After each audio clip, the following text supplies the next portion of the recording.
আমরা এবার নাজমুল হাসানকে আহ্বান জানাচ্ছি কবিতা পড়ার জন্য এবং বক্তব্য রাখার জন্য।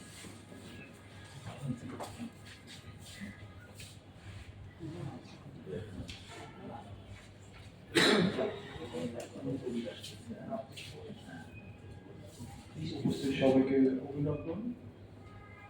আসলে আমরা যে শব্দগুলো দিয়ে এখানে হাজির হই সেগুলো নির্দিষ্ট মাত্রায় লেখা।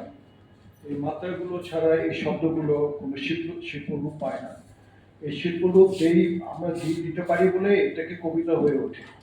অর্থাৎ ছন্দ ছাড়া এটা শিল্পরূপ পায় না, আর শিল্পরূপ না পেলে এটা কবিতা হয় না। এটা হচ্ছে মুখ্য বিষয়।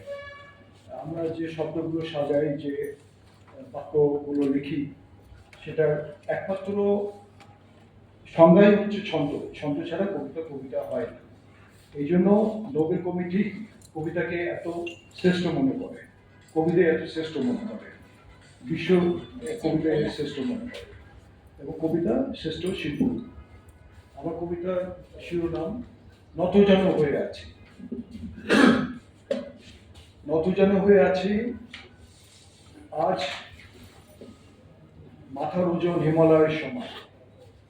তারাগঞ্জের চর্মকার রূপলাল রবিদাস ও প্রদীপলাল রবিদাস কতবার ক্ষমা চাইলে তোমাদের প্রাণ রক্ষা পেত? কত রক্তপিপাসুদের হাত থেকে কতবার তোমাদের প্রাণ রক্ষা পেত? কতবার ক্ষমা চাইলে? এদেশে মাটি কখনো ছিল কি এতটা রক্তলোলু, এত ভয়ঙ্কর, কদর্য এবং নির্মম? যে রাতে বাতাসে ছিল বুনো ফুলের গন্ধ, সে রাতে বাতাসে ছিল বুনো ফুলের গন্ধ। অনুচ্চ কণ্ঠে কি কথা বলেছিল তারা গাছেদের সাথে। মানুষের আচরণ কখনো কখনো বনের হিংস্র পশুদের চেয়ে হিংস্র।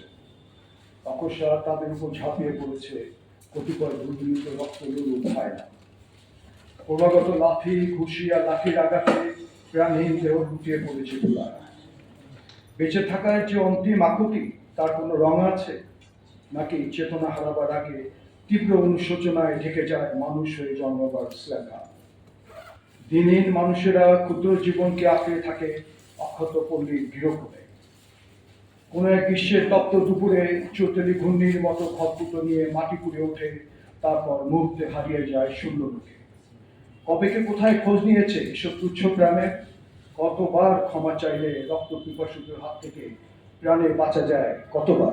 ধন্যবাদ।